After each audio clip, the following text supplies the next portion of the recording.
Hello everyone and welcome to another episode of Hangout with ST. She's Alyssa. And he's Hairianto, and Hangout with ST is a weekly news bulletin where we bring you top stories of the week. That's right, anything that is local to everything that is happening around the world. And of course, last week we took a break. So sorry if you guys missed us. Because of the Trump and Kim summit, we were all quite busy. But in fact, this week also, right? Oh, I lost my pen. Oh, my pen. Alamak! Okay, you got it. There you go, our collaterals. And in any case, this week also we were busy with the Trump Kim summit. Of course, you know, that said, we see a lot of familiar names that have logged on. Thank you so much for still showing your support. And as always, we are coming to you live from the ST newsroom. So do leave a comment. We might just read it or reply. That's right. And you know, Alyssa, because we are still in the Trump-Kim summit fever, right? Clearly, right? Look. And we don't know whether you noticed it, our bumper, our background and everything, it's all Trump-Kim summit. Yes, because in fact, this week's episode is everything is Trump and Kim. Yeah, it's a Trump-Kim summit special. And I think we can take some comments. Yeah, we'll just say hi. Let's see. I am still commenting as Straits Times. I don't know why. Perlin Ng says, hello from Gold Coast, Australia. Oh, hello. Down it's under. Probably dinner time now. And then we have everybody, Nicolette, Raymond, Erwin, Diki Karanan says, Selamat Hari Raya Aidilfitri, Selamat Hari Raya to you as well.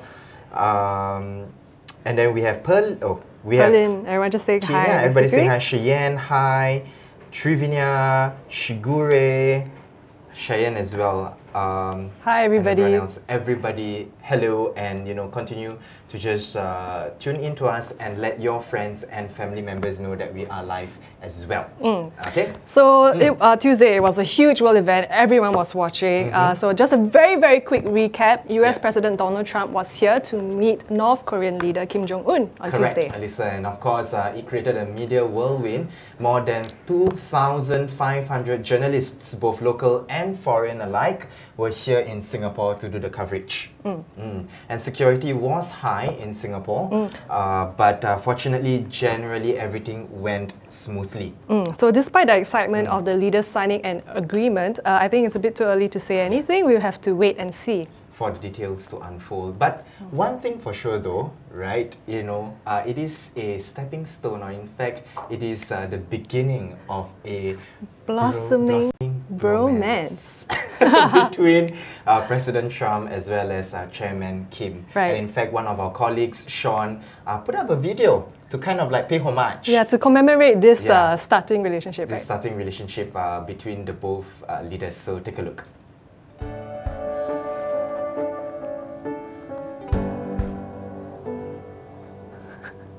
Great personality and very smart. He's a very talented man.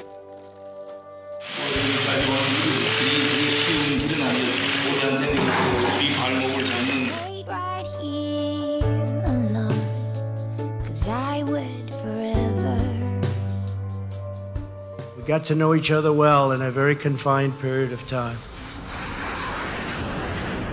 Reach out some way, or stay undercover.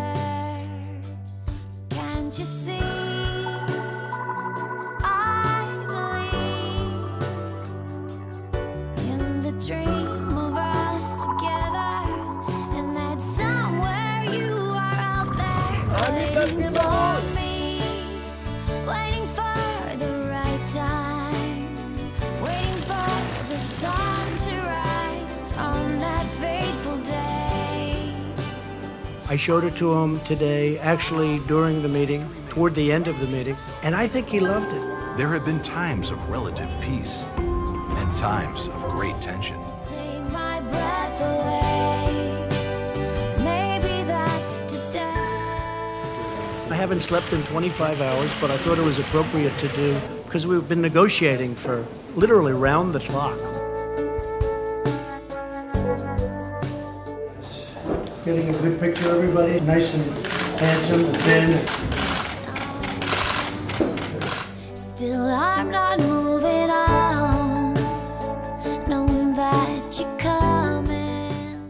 And I have I think, a very good relationship with Chairman Kim right now. I really do. 그 과거가 있고 또 그릇된 전쟁과 관행들이 우리 때로는 우리 눈과 귀를 가리고도 했는데 우린 모든 것을 이겨내고 이 자리까지 왔습니다. Waiting for the right time. Waiting for.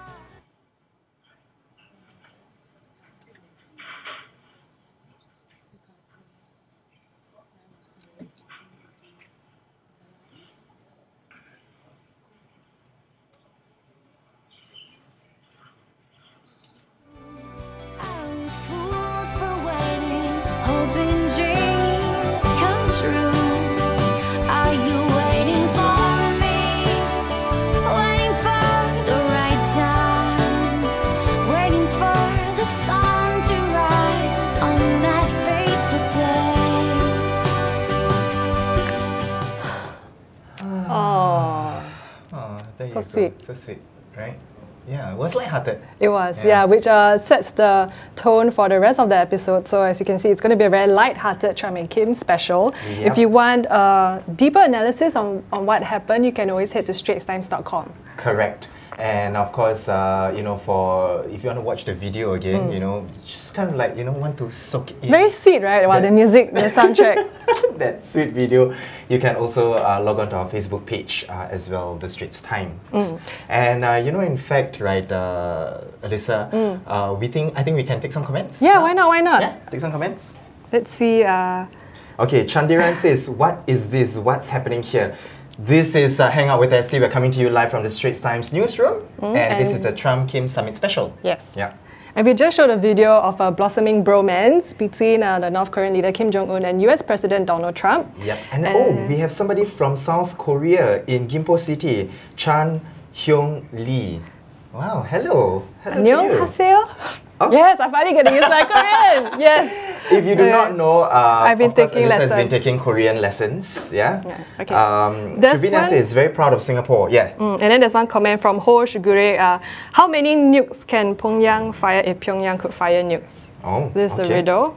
Ai Cheng Sim says memorable date for Singapore. That is right. And then we also have, let's see, and then other people saying hello. Hello from Orchard Collins. Hello. Hi. Hello from Sengkang as well, Joanna Ko. So keep your comments coming in. You know, anything that you want to say hello to, or you want to, you know, give comments on the summit as well. You may do leave your comments as well. Right, so earlier, Hairianto, you said that there were more than 2,500 journalists, local and from around the world. You were one of them. Yep. And you were thick in the action. You were based outside Capella on Yes, Tuesday. on Could you Tuesday. share more about it? Okay. So I was outside of Capella, Singapore, right? So Yeah. on that day, I tell you, like, really, it was just crazy because, you know, I had to wake up at 3:45 a.m. in the morning, wash up, get out of the house by 4, pick up a colleague, and then went straight to Capella, Singapore, outside of Capella, Singapore. Because the thing is, we were afraid of security, like, you know, security checks, and it's going to be very difficult for us to pass through. But fortunately, you know, everything went smoothly, and by 5 a.m. we were at Capella, Singapore. By 6, we were already set up. But Yeah. and this is just to wait for a motorcade that's supposed Yes. to pass by at 8 a.m. So you were there like 3 hours Yeah. before. And when we were there at 6 a.m., right? The only other media who were there alongside us were the Korean and the Japanese media. Right. And then later on at 6:30 a.m., other media started to stream in. And I tell you, Alyssa, by 6:30 a.m., like the whole pavement just opposite of Capella, Singapore, were lined with journalists, you know, from all over the world, and we were flanked by the Korean and the Japanese media, and even the Thai media as well. Okay, and you were there to do a live show, right? So we had a team in the studio here, and then there were 2 other teams, one outside Capella, another at the International Media Center. Yes, correct. So how was it like? It was nerve-wracking, really, you know, to be honest, because, okay, so this is live, right? Hangout with ST is live, but we are under controlled situation. More or less. More or less, right? But when, you know, you're out there on location, there is a lot of coordination that needs to be done between, you know, ourselves and then the person at the studio, our director Kai, and then of course producer Olivia here with me at Capella, Singapore. And something was happening right behind you, right? Yes. There was something that could have turned into a scuffle. Yeah, into scuffle. So you see things like that, like, things that you don't expect, right? Unfortunate scenes that you don't expect. You got to think on your feet, and you got to make sure that, okay, when it happens, and then you decide like, okay, do we report this? So everything that we had to do, we had to report back, of course, to the studio to say that, hey, this is happening. Do you want us to take a live PTC, right? A piece to camera, or to do a live cross? So all the other media were already reporting it, and they were reporting in their languages, and I was thinking like, and Olivia, the producer as well, with me, we're thinking, okay, if we don't report this, then people are going to wonder how come we didn't have that coverage. So we did, right? And I had to think on my feet and just go with what was happening on scene, right? So it was nerve-wracking, it was exhilarating, but all in all, I think was very fulfilling and very fruitful experience for me. Yeah. Definitely more than just looking pretty in front of the camera. Yes, correct. Which so that is really shade. tough. Whoa, a lot of shade. Oh well. Shade. Also, it isn't easy getting the US President Donald Trump to answer your question in a room full of shouting journalists. But we do have a ace colleague who did. So take a look at this clip. You describe this as a process. What is the immediate next step? Is there some ongoing dialogue? Yes. With the North We're getting Korean? together next week to go into the details. And that's our Secretary official Pompeo, level. next week with John Bolton and our entire team to go over the details and to get this stuff done. We want to get it done. He wants to get it done. We're also working very much with South Korea. We're working with Japan. We're working with China to a lesser extent, but we're working with China. And you're coming back to Singapore? I would come back gladly. Your Prime Minister was fantastic. We were with him yesterday. He's done a great job. It was very welcoming. It really probably made a difference, actually. It's a great place. Thank you very much. You describe this as a process. There you have it. That was our former US Bureau Chief and current Deputy News Editor Jeremy Aoyong, who is also our special guest today. Jeremy, hello! Welcome, Jeremy. So how was it like? How did you get Donald Trump to notice you? US President Donald Trump. It was a team effort actually. Although I was the one who stood up and asked the question, but it was a team effort. So I heard you were shouting. Just getting to Capella, to that ballroom where they had the press conference was an ordeal in itself. You waited several hours to stand outside Capella. I had to wait several hours to get inside. So this took place about 4:30 or so, 4 plus. But we were waiting for our bus, the shuttle, to get to Capella at noon. At noon. Wow. Okay, so you had to report. I understand you had to report and register at 12. Yes. Right? Yeah. But the press conference was at 4. So Yes. what do you do in between that? There was 2 hours of just waiting on the bus. Waiting in the bus? Yes. And you can't go out of the bus. You can't get out. So before you get on the bus, there's all this security. So Secret Service actually, you put all your bags one side. The Secret Service dogs go and sniff, check everything. You go through metal detectors, and then they load you back on this bus, and then you wait. It felt like we were waiting for Kim Jong-un to leave because we were just in this bus, not moving. It was hot. Oh my goodness. And you couldn't, like what Alyssa said, you couldn't get out of the bus, right? No, because all the security check was done before that, so we're just hanging out there. I think, to be frank, some journalists really needed to pee. Right. But they just had to hold it. Too bad, is it? Yeah. Okay. And of course, in the video, I don't think we could actually see how you got President Donald Trump's to kind of like get your question. So what did you do? So once we got off this bus, the ST team was just like jogging to this. Like the bodyguards. And how many were allowed in from ST? 5 or 6 of us. 5 or 6, okay. And when we get the aim there was to get as good a seat as possible, somewhere within his line of sight, which is not always easy. There was, I counted 6 buses. There was easily 200 people there. Yeah, correct. So we got in there. There was our names on different seats, arranged by alphabetical order. So we just cast aside. We ran to the front. We cast aside all the names that were not ours, and we took these 5 seats. And then still, when President Trump started, he picked, from his White House press corps, the people he knew. So if you watched it, you saw him picking people by name. Correct. And throughout there, every time he would finish answering a question, people, just everybody, hands went up and they were yelling at him, Mr. President, Mr. President. So we were doing the same.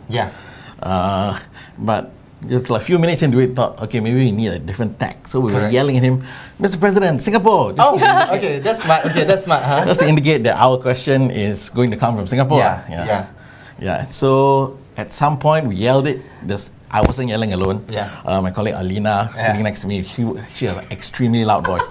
she was yelling. I think she was the one that actually got his attention. Got his attention. Yeah. And then he looked in our direction and we got to ask the question. But you know, Jeremy, seeing President Donald Trump in person, how is he like, you know? Just being there, you know, is he really that charming a speaker, you know? Because a lot of people were saying like, yeah, you know, he was really very charming in person, the way he answers his questions and all that. So, how was it like? Yeah. So I actually have been, this is not my first press conference with Donald Trump. Okay. Right. I covered him during the 2016 election, US election campaign. And I would actually say this is, you know, the most charming I've ever seen him in this kind of situation. Okay. There are many situations where he gets into these little fights with the press. It's quite tense, but on Tuesday, wow. I mean, I've never actually seen him this charming. He made jokes. Very docile, I would say docile. I thought he was being a salesman and being a very good salesman at that. Right. Like he was trying to sell this deal he had just signed, and you know, all the insults he used to throw at the press, none of it that day. Out the door. So were you satisfied with his answer to your question? I asked quite a simple question now, which is just what is the immediate next step to because it was supposed to be a process. So I said, what's the immediate next step? And he said, oh, they're having a meeting of officials, including like the Secretary of State next week. And so it's quite straightforward. Right. And on the last question, Jeremy, of course, you are also one of the supervisors, you know, who was overseeing the whole operations in the office, right, hectic, for our coverage for Trump Kim Summit. How was preparation like, you know, how early did we start, you know, and how were the germs on the desk, you know, were they working round the clock? And oh my God, I think everybody really put in, many hours on this. Especially in the lead up when there was so much about this that we didn't know. We were not sure which hotel, we were not sure what the venue. There was all these rumors where it's going to be. So the ST team, ST News Desk team was really staking out, really staking out all the places. We had people hanging out in Sentosa, hanging out in Shangri-La, hanging out in St. Regis, even hotels that ultimately weren't used. We were there, and people. You guys were around the clock, right? Yeah, around the clock. Because Tuesday was a marathon day of 17 hours from start to. I think it was more than that. More than that, and for you guys as well. Just Tuesday was the marathon, but even before that, like when they arrived on Sunday, you know, we had people all over. We're trying to guess the route they would take from like Paya Lebar Air Base or Changi Airport to their hotels. So people were standing out in the hot sun, just like you. The weather was cooling, But the weather was cooling. It was a beautiful day. And then we had people chasing Dennis Rodman, so it's just it was everywhere. All hands on deck, right? And it was out in full force. And I think we can at this time also take some comments. Let's see, we have we have somebody from Ghana, West Africa that says watching from there, Baban Ba Shaibu. We have someone from Malaysia as well. Yeah. Can see some comments here. Some comments, and then actually someone so John McKellar has a question. Any comments regarding Peter Dollinger's article on future Pyongyang-Seoul relations? No comments. You probably have to read it on st.com, straitstimes.com. We also have Narinda says, makes me feel proud of Singapore. Loga Nathan, watching from SG Petani Kedah, Malaysia. Hello. Okay. So keep your comments coming into our So the both of you had on-site live. You know, you were at the summit itself. I unfortunately was, or maybe fortunately, I was stuck in the. Fortunately, I was in the office. I was just keeping updated with the live feed, with our Telegram chat. Also looking at all the memes and everything. However, I did work on one video because you know there was a lot of touching going on between the two leaders. Right, lots of handshakes. So I spoke to a body language expert so we can try to decode their blossoming bromance, you know?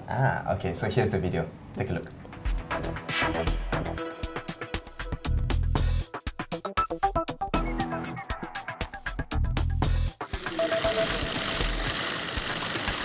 The moment Trump touches Kim, giving him the handshake, you see he's using his free hand, the left hand, to touch Kim's arm. That's a domineering gesture, which is very typical of most US presidents. This is a power play. Okay? So he's very conscious about this, and he will do this many times. The handshake is almost 12 seconds, which is very good. It shows it's very warm, and I don't mind holding you for that 12 seconds. If it's a very cold handshake, you will just touch and go. Trump continues to show dominance by guiding, like a host.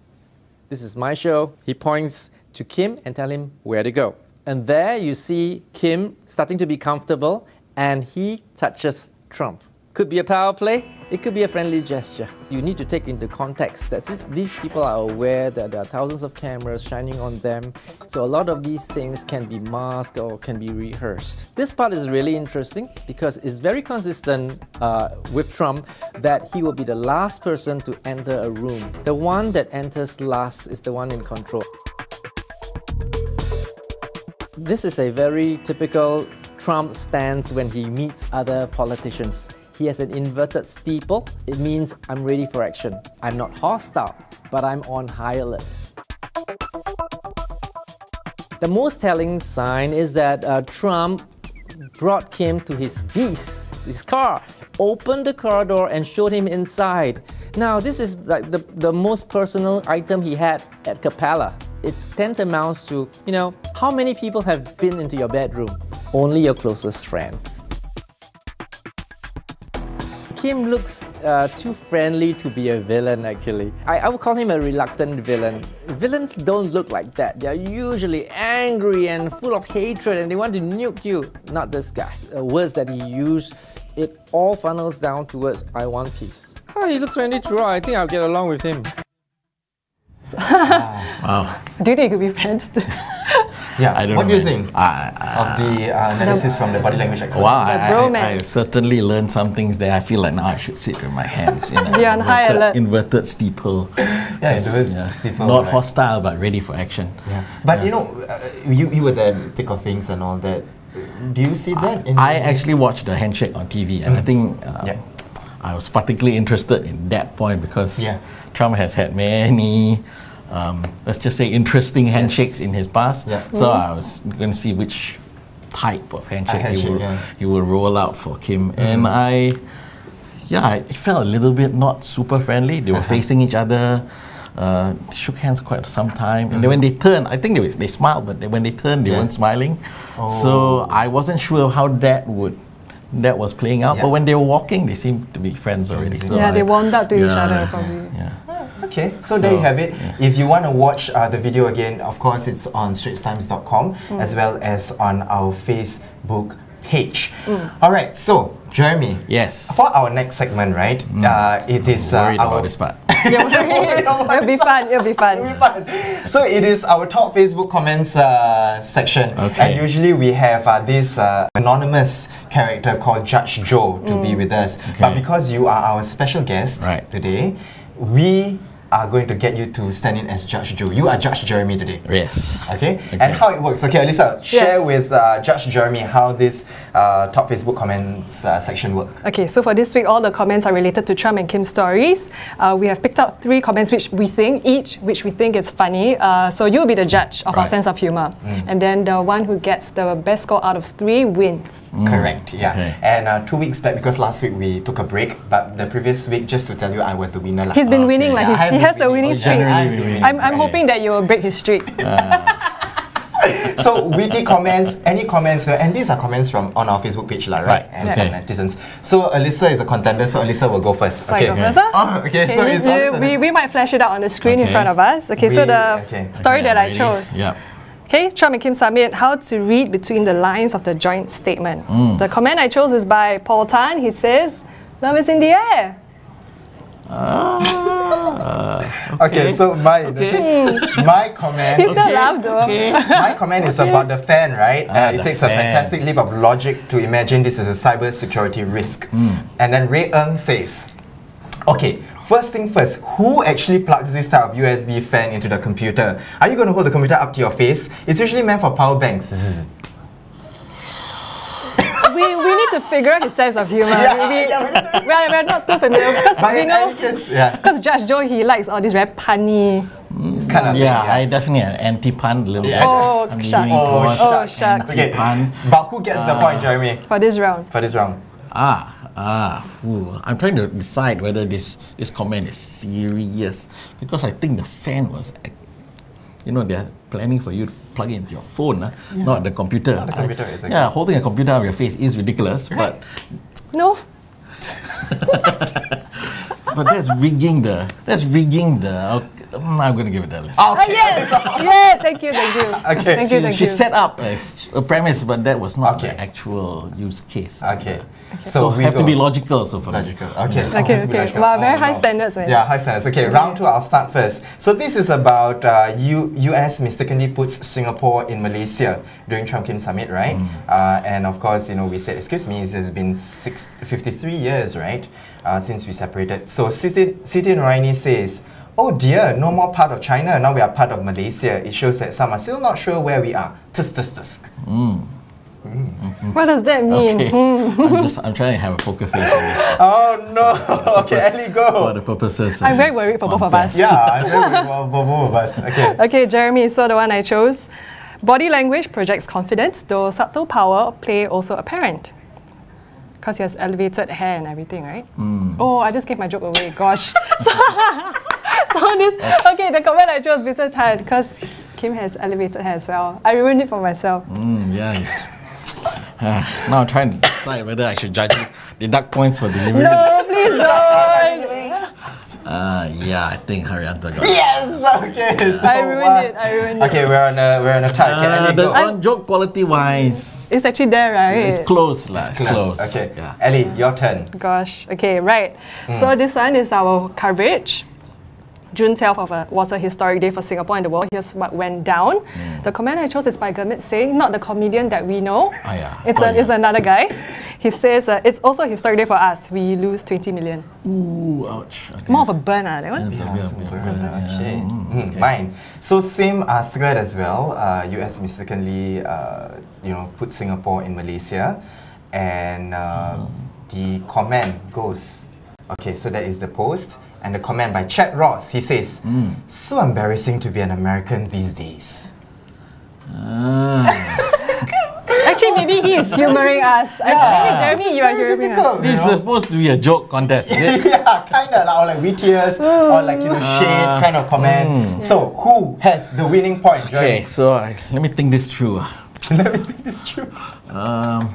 You can share your thought process. Just talk about it. Because you had in terms of raw material, the story that Alyssa shared is more serious. So it's harder to make a joke about that, right? And yours is, there's a lot there to make fun of. Yes, so the task for the joke teller is lower. And what have they achieved? Okay, so he's very thorough with this. This is why he was former, bureau chief as well as our current deputy news editor. Yes. I feel like he's like, copy editing our story right now. Right? And his BS level is very high. Yeah. Or is it very low? Is it possible to give a draw? Is that it's possible as well. It has happened before. But it should not. But it should not. Okay, I know. Okay, a draw is going to cop out. Okay, so. Jeremy, I'm ready. Okay. And the winner is Jeremy. And the winner is Alyssa. Yes! Congrats, Alyssa. Alyssa has broken the streak. Wow. Thank you, Jeremy. Mainly because you had the harder story. Thank you. I like that you see it from that point of view and that you're so appreciative of the effort. Correct. Thank you. I was looking at comments. Do we have time to read some comments or we don't? Okay, we can. Okay, let's take some comments. Well. Because it's our special anyway, right? Because I just want to read, a lot of people have been saying... get this guy off the stage, right? No! In fact, he says, Lim Pei He says, well done ST team, doing good job for Singaporean. We are proud of you. Thank you so much. Mei Wong says, thank you to all the hours working journalists who laboured so hard so that we can watch the event as it happened live from our aircon rooms and comfortable lounges. Having this live feedback is such a new thing. How do you journalists know the do's and don'ts of reporting team? So Mei Wong says, agree, he's got quite a charming smile. Is it Jeremy? Is it or is it Hairianto? Or is it Donald Trump? Or is it Kim Jong-un? Is it Kim Jong-un? You have to specify. SDR says, all of the above. well done ST team. right? Yeah. And of course, Anyone Kimi you want to Miklorai read? says, peace, thanks for sharing. Thank you so much, guys, for appreciating this. And that is all we have for you for this Trump-Kim Summit special. And thank you so much, Jeremy. No problem. Thank you, Jeremy. Enjoy myself. And of course, at this juncture, we would like to also give a shout out to all our colleagues in the newsroom, be it both in the print side as well as on the video side. And the photographers. And photographer side. So everybody, right? The graphics team, everyone, all hands on deck to make sure that we give you the best coverage on the Trump-Kim Summit. Now, for more news and videos, you can always visit our website at straitstimes.com. And we are also on social media over here. You can see we are on YouTube, Instagram, and also Twitter. Correct. And again, Jeremy, thank you so much Thank for you. being here. And thank you to the crew as well behind the scenes for helping us to put this Trump-Kim Summit special together. And of course, Greg who's always been helping us with our Insta stories actually, Yes, if you've been taking tuning the into our Insta photos of stories, us. right? So once again, she's Alyssa. And he's Hairianto. And this is Jeremy, of course. Goodbye and see you next week.